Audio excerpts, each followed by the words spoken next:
సందు దొరికితే చాలు కార్ పార్టీ వాళ్ళు ఏదో ముచ్చట మీద కయ్యం కాంచుతూనే ఉన్నారు సర్కార్ మీదకి. అట్లా ఇప్పుడు వడ్ల ముచ్చట్లు ముంగటేసుకుర్రు. ఓరోకు కార్ పార్టీ వాళ్ళు, ఇంకోరోకు షే పార్టీ వాళ్ళు. ఒకళ్ళ మీద ఒకళ్ళు సవాళ్ళు వేసుకుంటుంటే నడుమిట్లా కవితక్క జొరవడి కొత్త కయ్యం పెడుతుంది. వాళ్ళని వీళ్ళనని కాదు, ఎవరు యాదికొస్తే వాళ్ళను సూటి పెడుతుంది అనుకోర్రి అక్క. అది వేరే ముచ్చట. గాని ఇవాళేం నడిచిందంటే ఎక్కడిది రైతులు రోడ్డెక్కి ఓట్లు కొనాలని ధర్నాలు చేస్తుంటే కార్ పార్టీ వాళ్ళు మాత్రం మైకుల ముంగట కూర్చొని షై పార్టీ వాళ్ళకు సురుకులు పెట్టేటి కార్యం పెట్టుకోరు. ఓ రోజు కార్ పార్టీ ముఖ్య లీడర్ రామన్న, ఇంకో రోజు వాళ్ళ షెల్లె కవితమ్మ. అన్న మైకుల ముంగట కూర్చొని ముచ్చట్లు చెప్తే షెల్లె సెక్రటేరియట్ ముంగట ధర్నాకు కూర్చుంది రైతు కళ్ళ కాడున్న ఓట్లు కొనాలని. మేము డిమాండ్ చేస్తున్నాం, అన్ని చోట్ల కూడా కళ్ళల్లో ఉన్నటువంటి వడ్లను వెంటనే ప్రభుత్వం కొనాలి. తెలంగాణ వ్యాప్తంగా ఉన్న రైతుల గోస ఈ ముఖ్యమంత్రికి, ప్రభుత్వానికి తెలియాలి. కాబట్టి ఇక్కడ వడ్లు పోసి మరి వరి కంకులతోని ఇవాళ ఇక్కడ తెలంగాణ వ్యాప్తంగా ఉన్న తెలంగాణ రక్షణ సేన నాయకులు, రైతులు అందరం కలిసి, మహిళలందరం కలిసి నిరసన తెలియజేస్తా ఉన్నాం. ధర్నాకు పర్మిషన్ లేదు, ఎట్టొచ్చి గిట్లా అడ్డంగా కూర్చుంటారని జీబులు ఎక్కిచ్చిరు పోలీసు వాళ్ళు. ఈ గిటు రామన్నది కూడా షెల్లె కవితమ్మ మాటే. కళ్ళాల పోసిన కుప్పలు మొలకలు వచ్చినా, ఒడ్లు తడిచి ముద్దలైనా, దోషులతో ఎత్తిపోసినా సర్కారే ఒడ్లు కొనాలనేది రామన్న అంటున్న మాట. రైతుల ధాన్యం కొనుగోలు ఆంక్షలు లేకుండా ధాన్యం కొనుగోలు చేయాలి. మొలకెత్తిన, రంగు మారిన ఇవన్నీ కూడా మీ వ్యవస్థ వైఫల్యం వల్ల నెల నుంచి 45 రోజులుగా ఇవాళ పడిగాపులు కాస్తా ఉన్నారు రైతులు. మార్కెట్ యార్డ్లలో, ఐకేపీ సెంటర్లలో 8500 కొనుగోలు కేంద్రాల దగ్గర పడిగాపులు కాస్తున్న రైతుల తరపున, లక్షలాది మంది రైతుల తరపున అడుగుతా ఉన్నాం. రేపటి కేబినెట్ మీటింగ్ లో ఇదే ఎజెండాగా పెట్టండి. చేల్ పడిబడనులంతా గుంపయి బట్టగాల్సి మీదేస్తులు. ఇప్పటికే 100% ఓట్లు కొడుడొడిచిందని కాంగ్రెస్ వాళ్ళు అంటున్న మాటలకు రామన్న గిట్ల అన్నాడు. కాంగ్రెస్ పార్టీ నాయకులను ఒకటే అడుగుతున్నా, ప్లేస్ మీరు డిసైడ్ చేయండి, ఏ ఊరు మీరు డిసైడ్ చేయండి, మేము వస్తాం, మా నాయకులందరం వస్తాం. ఏ సెంటర్ కన్నా పోదాం రాష్ట్రంలో. మీరు కొడంగల్ నియోజకవర్గంలోని ఏ సెంటర్ అయినా మేము రెడీ. ఎక్కడన్నా కూడా మీరు చెప్పినట్టు 80% కొనుగోలు జరిగినాయని మీరు రుజువు చేస్తే ఏ శిక్షకైనా మేము సిద్ధం ముఖ్యమంత్రి గారని నేను విజ్ఞప్తి చేస్తా ఉన్నాను.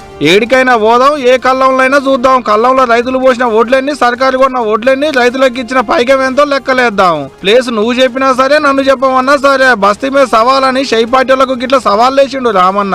ఇక ఆఖరికి ఈ మాట అన్నాడు. నిన్నటికి నిన్న కొడంగల్ నియోజకవర్గం దౌలతాబాద్ లో అనే గ్రామంలో మా పార్టీ వాళ్ళు ఎవరు లేరు. అక్కడ మొత్తం రైతులందరూ రోడ్డెక్కి ధాన్యం కొంటలేరని ముఖ్యమంత్రి సొంత నియోజకవర్గమైన కొడంగల్ దౌలతాబాద్ మండలం ఆ గ్రామంలో వారు చేసిన నిరసన ముఖ్యమంత్రి గారికి మరి రిపోర్ట్ ఇస్తున్నారో లేదో ఆయన బుకాయించదలుచుకున్నాడో ఆయన ఇష్టం. మరి చూడాలకి సవాళ్ళ మీద అధికార పార్టీ వాళ్ళు ఏమంటారు అనేది కానీ వడ్ల కల్లాల మీద కారు పార్టీ వాళ్ళు లేపిన కయ్యం గిట్ల నడిచింది ఇవాళ.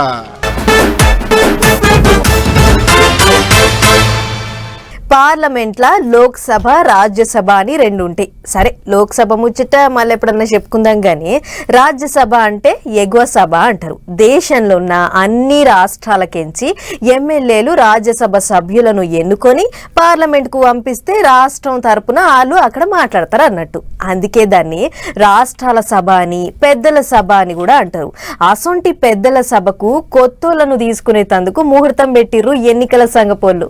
రైట్. రాజ్యసభలో ఖాళీ అయిన సీట్లకు నోటిఫికేషన్ విడుదల చేసింది సెంట్రల్ ఎన్నికల సంఘం. దేశంలో మొత్తం 10 రాష్ట్రాలకించి 24 రాజ్యసభ సీట్లు ఖాళీ అయితే అందులో ఏపీకించి 4 సీట్లు ఖాళీ అవుతున్నాయి. వచ్చే నెల 21వ తారీఖుతోనే ఆంధ్రాలో ఉన్న 4 సీట్లు ఖాళీ అవుతాయి. అందులో 3 పంక పార్టీ వాళ్ళు, 1 సైకిల్ పార్టీ వాళ్ళు. పంక పార్టీ తరపుకించి ఆళ్ళ అయోధ్య రామిరెడ్డి, పరిమళ నత్వాని, పిల్లి సుభాష్ చంద్రబోస్ ఉంటే సైకిల్ పార్టీ తరపుకించి సానా సతీష్ ఉన్నాడు.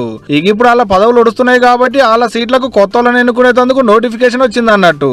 జూన్ 1వ తారీఖు 8వ తారీఖు దానికి నామినేషన్లు వేసుకోవచ్చు. రాజ్యసభలో అధ్యక్ష అని పిలవాలనేటి కాయసున్నోళ్ళు 18వ తారీఖు నాడు ఓట్లు అయ్యాలనే కౌంటింగ్. పొద్దుగాల 9 పైటీలు 4 దాకా పోలింగ్ నడిస్తే అమటాలకు 5 ఓట్లు లెక్క పెట్టేటి కార్యం ఉంటది. పేరుకే నామినేషన్ లేసుడు, ఓట్లు నడుచుడు ఉంటది. కానీ సర్కార్ ఎవరి పేరు చెప్తే వాళ్ళే రాజ్యసభకు పోయేది అధ్యక్ష అనేటిది. అంటే ఎమ్మెల్యేలే కదా ఓట్లేసేది. ఇగేటు ఎక్కువ మంది ఎమ్మెల్యేలు కూటమికే ఊర్లు కాబట్టి వాళ్ళు చెప్పిన వాళ్ళే రాజ్యసభకు పోతారు అన్నట్టు. ఇకేముంది, ఆల్రెడీ నోటిఫికేషన్ ఎటు వచ్చింది కాబట్టి పదవుల మీద కాయసున్నోళ్ళంతా రేపటి సంది మంత్రుల చుట్టూ గెలికలు కొడతారు కావచ్చు పైరవీల కొరకు. పార్టీ బీఫామ్ ఎవరికి ఇస్తారో, ఎవరిని పెద్దల సభకు పంపిస్తారో ఏమో కానీ ఆశావాగులు రువడి పెంచుడైతే పక్క. మరి చూడాలేక 4 సీట్లకు మళ్ళీ 4 ఎక్కుతారో, పెద్దల సభకు పోయి అధ్యక్ష అని పిలిచేటి భాగ్యం ఎవరికి దొరుకుద్దో అనేది రేపు.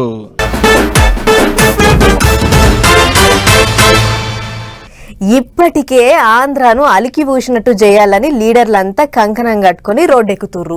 స్వచ్ఛాంధ్ర, స్వర్ణాంధ్ర పేరుతోని రాష్ట్రంలో చెత్త చెదారం లేకుండా చేసేటందుకు ఓ కార్యం ముంగటేసుకుర్రు. అది సాలదన్నట్టు ఇప్పుడు ఆంధ్ర రాష్ట్రాన్ని అలికి పూసినట్టు చేసేటందుకు ఇంకొక కార్యం ముంగటేసుకుర్రు ఏపీ గవర్నమెంట్ వాళ్ళు. ఇంతకు ఏందా కార్యం, ఏం చేస్తుర్రు అనేటి అన్ని అట్లా పోయి అరుసుకురద్దాం పారి. చలో ఆంధ్ర. రైట్, రాష్ట్రాన్ని నున్నగా చేసేందుకు ఆంధ్ర గవర్నమెంట్ ఇంకో కార్యం ముంగటేసుకుందుల్లో.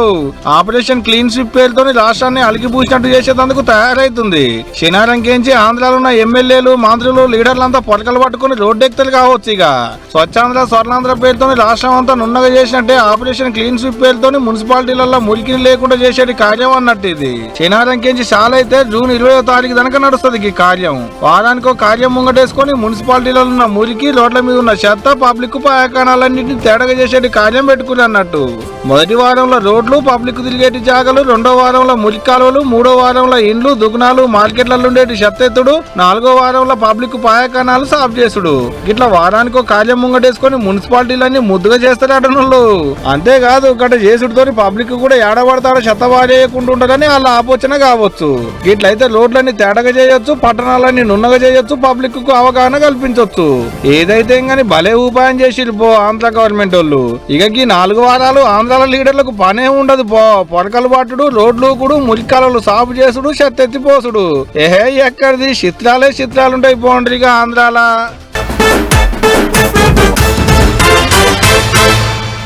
చెప్పి మాకే యాస్టకు వస్తున్నది కానీ ఎండ దేవునికి మాత్రం అస్సలు యాస్టకు వస్తలేదబ్బా.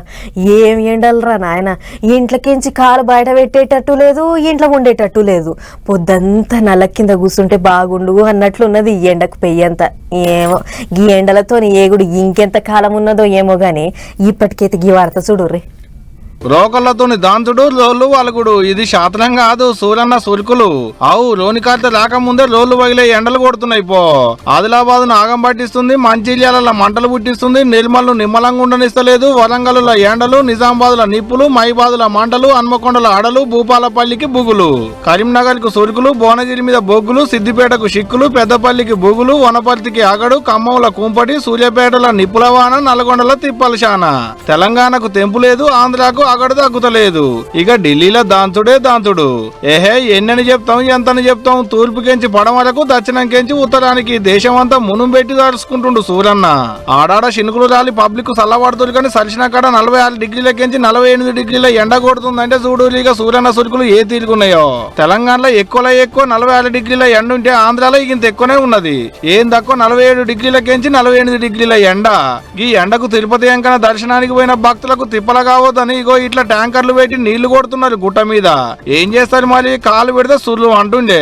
ఇంకో 2 రోజులలో లోని కాడితే కూడా చాలా అవుతుంది. అప్పుడెట్టుంటదో ఏమో గానీ ఇప్పటికైతే తాగేటందుకు ఇంట్లో వాడకానికి కూడా నీళ్లు దొరుకుతలేవు. మేరీ పట్నంలో ఇంత ఎక్కువనే ఉన్నది నీళ్ల తిప్పల.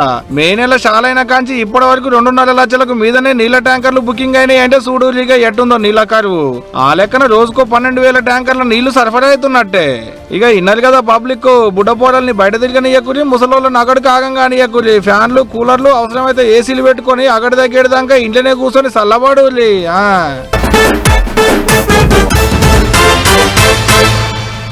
పండించిన పంట యాళ్లకు అమ్ముడు పోతేనే రైతుకు నిమ్మలం. తుర్తిగా బుక్కెడంత తిని ఇంకో కార్ పంట వచ్చేదాకా ఎదురు చూస్తాడు. కానీ నిన్న అలా పరిస్థితులు ఏడగానొస్తలేవు. ఎక్కడ చూడు వడ్లు కొనుర్రి, మక్కలు కొనుర్రి అని రైతులు పడుతున్న తిప్పలు అన్ని ఇన్ని కావు. అట్లా మార్కెట్లు కళ్ళాలల్లో పోసి పిట్టకు పెట్టినట్లు ఎదురు చూస్తుంటే ఇంతలా ఈ పర్చనోటి మీదంగా ఇప్పుడు ఈ నీళ్ళ దేవుకొని గుగ్గిలు వేసుకోవాలి అనగా ఒక్కొక్కటి అంటే గింజ ఎరుకొచ్చి ఈడ చిల్లర వచ్చినట్టు అయింది. ఈ చిల్లర వచ్చిన గింజలు గవర్నమెంట్ కొంటదా కొన్నదా? అయ్యో భగవంత, ఎంత ఆగం చేసినవయ్యా రైతులను. మూలిగే నక్క మీద తాటి పండు పడ్డట్టు అయింది కదా రైతుల బతుకు. ఇక చూడురమ్మా, నాగర్ కర్నూలు జిల్లా అచ్చంపేట కొత్తపల్లి దిక్కు రైతుల బతుకులు ఎట్టుండయో. పండించిన బంగారం అసలు పంటను అమ్ముకుందామని మార్కెట్ పట్టుకొస్తే దేకినోళ్ళే లేరు. వడ్లు మక్కలు తెచ్చి వారాల కమానం పొద్దు అయినా సుధా లారీలు లేవు, బస్తాలు అయిపోయినాయి. కాంటకు రేపేస్తాం మాపేస్తాం అనుకుంటా బొంకుడే తప్ప కాంట కేసింది లేదు, కళ్ళం ఖాళీ చేసింది లేదు. నడుమల ఈ ఎట్టగాన వానలకు ఈ ఆగం. అచ్చంపేట మార్కెట్ మొత్తం చిన్నపాటి చెరువే అయింది. ఏ రాజకాడు పోయి చూసినా సూత వడ్లన్నీ నీళ్ళలా మండగట్టినట్టే అయినాయి. దీంతో మంచి ఓట్లు కొనడానికే చేతులు వస్తలేవు. ఇక ఈ తడిసిన ఓట్లు కొంటరో కొనరో అని బెంగటిల్లుతురు రైతులు. ఇంతవరకు ఒక్కరు కూడా ఒక బండి పెట్టలే. కాలువలో చెక్కేళ్ళన్నా బండి పెట్టామంటే ఇట్లకెళ్ళి కూడా బండి పెట్టపోయి మొత్తం తడిచిపోయినాయి. ఇప్పుడు ఏం చేయదు, మేము మందు డబ్బా తెచ్చుకొని సావాలనా బతకాలనా ఏంది ఇంతకు? మేము ఇన్ని 6 కాలం కష్టం చేసి ఇప్పుడు ఈ నీళ్ళలో కొట్టుకపోతుంది. రేపు ఈ ధాన్యం మొత్తం ఇట్లే ఎత్తరా ఏంది పరిస్థితి? మా పరిస్థితి ఏంది? చూడు రే అన్నదాతల అవస్థలు ఎట్లున్నాయో. ఏడ చూడు పంట టైంకు కాంటకేయక గోసరిల్లు తిరిగిట్లా.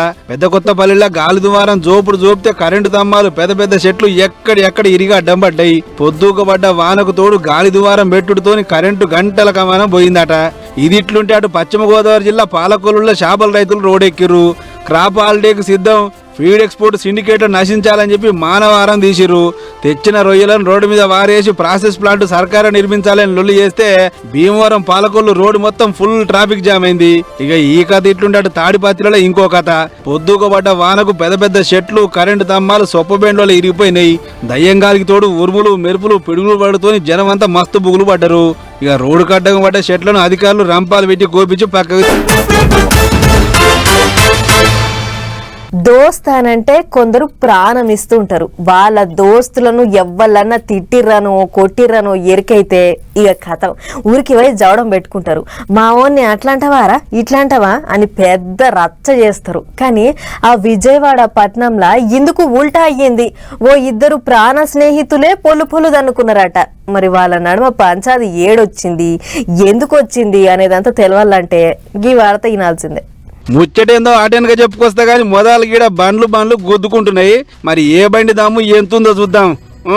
తలుగు తాకి తీయాల బంపర్ గింపర్ అవన్నీ చూసిపోవాలి. కానీ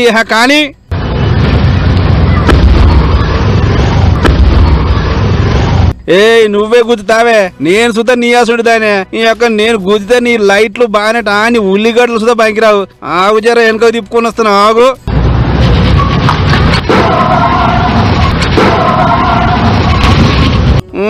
చూసిరా 2 బండ్లు నువ్వెంత అంటే నువ్వెంత అన్నట్టు రెచ్చిపోయినాయి. మరి ఏంది ఇది సినిమా షూటింగ్ ఎట్లా అని అనుకుంటారు కదా. అసలు ముచ్చట వేరే ఉంది. ఈ కొట్లాట విజయవాడ పట్నం పడమటలైంది. ఓం ఇంకా రోహిత్ అనే 2 పోరలు చిన్నప్పటి సంది షెడ్డి దోస్తులు. అయితే 2 కూడి ఒక్క అమ్మాయినే మనసు పడ్డరాట. అగో గాడొచ్చింది అసలు కయ్యం. నా పొల్లతోని వీడెట్లా మాట్లాడతాడని చెప్పి ఒకరి మీద ఒకరు పగ పెంచుకుర్రు. సీన్ కట్ చేస్తే రోహిత్ ఓంకు ఫోన్ కొట్టి యాడున్నావో చెప్పురాబాయ్, ఇవాళ నీ సంగతి చెప్తానని ధమ్కి ఇచ్చినట. అందుకు ఓం సుధా వెనక తగ్గలే. నీ ధమ్కిలకు ఎవడు భయపడేడా, నేను పలానా జాగలున్నా రారాబాయ్ అని సవాల్ చేసిండు. ఇగే ఉంది, ఇద్దరికి పిరమైన తార్జీబులు వేసుకుని వచ్చి రోడ్డు మీద బండ్లతోని గుద్దుకున్నారు గిట్లా. అట్లా వెనకకు ముంగడికి ఓనిచ్చుకుంటా గుద్దుకుంటా అంటే బండ్లు మొత్తం చెక్కలు. తొవ్వంట పోయేటోళ్ళంతా ఏదో సినిమా షూటింగ్ అనుకున్నారట కానీ ఆల్చంగా ఎరికైంది ఇదో నిజమైన పంచాదని. అట్లా బండ్లు దాకించుకున్న వాళ్ళు ఆడికించి వెళ్ళిపోయారా అంటే లేలే, దిగి ఓ మల్క రాడ్లు అందుకొని బండ్ల అద్దాలు అలగొట్టుకుర్రు. ఇంతలా పోలీసులు సీన్లకు ఎంటర్ కాగానే రోహిత్ అంటోడు బండి పెట్టి పారారు. ఓం అంటోడు దొరికిండు. దీంతో న్యూసెన్స్ కేసు కట్టిన పోలీసులు బండ్లు సీజ్ చేసి పరారైన రోహిత్ కోసం జల్లెడబడుతుర్రు. అన్నట్టు ఈ పంచాయతీ అయితే ఆ పొల్ల బండిలే ఉందంటారు. అంతేకాదు లొల్లి పెట్టుకున్న 2 పొలగాళ్ళు బడాబాబుల పుత్రరత్నాలట. అయినా సరే ముచ్చట్ను సీరియస్ గా తీసుకున్న పోలీసులు కేసు సంగతి దబ్బిన చూడాలని చెప్పి తయారైతున్నారు. చూడాలి మరిగా ఏమవుతుందో.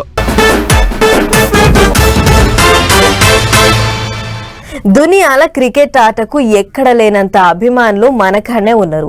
మ్యాచ్ ఉందని తెలిస్తే చాలు స్టేడియంకు పోవాలే, మ్యాచ్ చూడాలే అని ఎదురు చూసేటోళ్ళు కొన్ని కోట్ల మంది.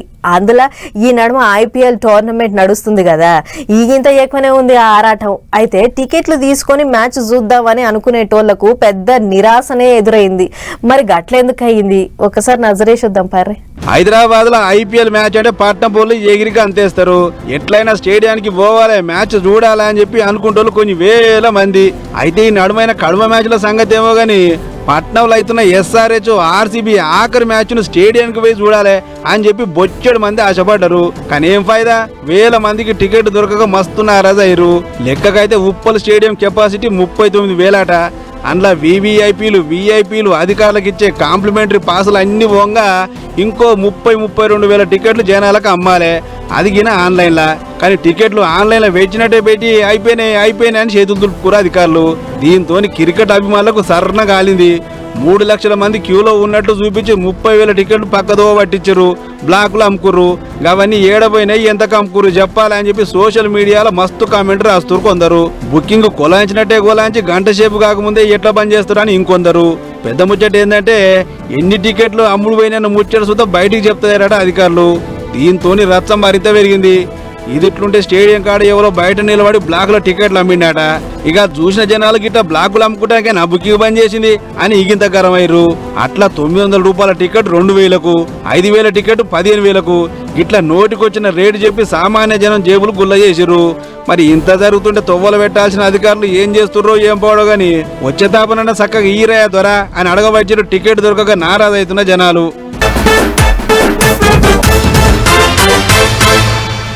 కాక్రోచ్ కాక్రోచ్ కాక్రోచ్ దేశంలో ఎక్కడ చూడు ఇప్పుడు ఈ పేరే వినబడుతుంది. అదేంది కాక్రోచ్ అంటే బొద్దింక. గా పేరు దేశమంతా వినబడుడేందని పరేషాన్ కాకురి సుమా. పెద్ద పెద్ద రాజకీయ పార్టీలకు సైతం చెమటలు పట్టిస్తుంది ఈ బొద్దింక. ఫాలోవర్స్ కూడా కోట్ల మంది ఉన్నారు. ఏం అర్థమైతలేదు కదా. అయితే అసలు ముచ్చట మా వాళ్ళు చెప్తారు చూడుర్రి. కాక్రోచ్ జనతా పార్టీ అలియాస్ బొద్దింకల పార్టీ దేశంలో ఎక్కడ చూడు ఇప్పుడు ఈ పేరే మారుమవుతుంది. అసలు ఈ పేరు ఎట్లా పుట్టిందంటే నిరుద్యోగులను బొద్దింకలు పరాన్న జీవులు అని చెప్పి దేశ పెద్ద కోర్టు ప్రధాన న్యాయమూర్తి సూర్యకాంత్ సార్ అండట. అవగా మాట ఇన్నప్పటి సంది పేద జంగే లేపిరు నిరుద్యోగులు. అందులో అభిజిత్ దీపక్ అనే ఈ అన్న అయితే ఓ అడుగు ముంగడికేసి ఏకంగా సీజేపీ అదే కాక్రోచ్ జనతా పార్టీ అనే ఉద్యమాన్ని లేపిండు. ఇక ఈ ముచ్చడి ఇప్పుడు దేశం అంతా టామ్ అవుతుంది. సుప్రీంకోర్టు ప్రధాన న్యాయమూర్తి అంటే దేశం మొత్తం గౌరవిస్తుంది. వాళ్ళకున్న విలువ చాలా గొప్పది. అంతటి పెద్ద మనిషి నిరుద్యోగులను గిట్లంటాడా? ఇదేం తారీఖ మమ్మల్ని బొద్దింకలు అన్నాడు కదా. ఇక దేశమంతా మా బొద్దింకల సత్తా ఏందో చూపిస్తామని పెద్ద జంగు లేపితే సోషల్ మీడియా మొత్తం ఊగిపోతుంది. నిన్నయాల సోషల్ మీడియాలో ఖాతా తెరిస్తే 5 వద్దలనే దేశమంతా వాకి ఫాలోవర్స్ సంఖ్య కోట్లకు చేరింది. ఒక్క ముక్కలు చెప్పాలంటే దేశంలో ఉన్న పెద్ద పెద్ద పార్టీల ఫాలోవర్స్ దాటేసింది. అన్నట్లు ఇలా చేరేటోళ్ళంతా నిరుద్యోగులే. ఫాలోవర్స్ ఎక్కువ ఐడిని బ్లాక్ చేపిస్తే ఇంకో ఐడిని కొలాయించరు. అది గిన రువడి మీదే నడుస్తుంది. అట్లని ఇది ఆన్లైన్ వరకే పరిమితం కాలేదు సుమా. ఆడాడ బొద్దింకల డిరేసులు వేసుకుని కొందరు ఇచ్చంతరమైన నిరసనలు ధర్నాలు కింద చేస్తుర్రు. ఈడికే వడవలే కొలువు దిగిపోయిన వకీల్ సాబులకు మళ్ళా కొలువు ఇయ్యొద్దు, ఆడోళ్లకు 50% రిజర్వేషన్ కల్పించాలి, పార్టీ ఫిరాయిస్తే 20 ఏళ్ల నిషేధం పెట్టాలి అని కొన్ని డిమాండ్లు సుతా ముంగటేసుకురాట. ఏదేమైనా ఈ డిజిటల్ కాలంలో ఓ ఆన్లైన్ లో పుట్టుకొచ్చిన పేరడీ ఉద్యమం ఇంత జోరు చూపిస్తుంది అనుకోలే అని అనుకుంటారు చాలా మంది. అటు ఇదే ముచ్చట మీద సీజే సారు మాట్లాడుకుంటా నేను బొద్దింకలు పరాన్న జీవులను ఏమనలేదు, నా మాటలు తప్పుగా చూపించారని చెప్పిండట. మరి ఈ బొద్దింకల పార్టీ ముంగడ ఇంకేమేం చేస్తుందో ఏమో చూసుకుంటూ పోవాలి. చలో మరి ఇవ్వనమాట ఇయాల్టి పటాస్ న్యూస్ ముచ్చట్లు ఇంకో ఎపిసోడ్లో మళ్ళీ కలుసుకుందాం. నమస్తే.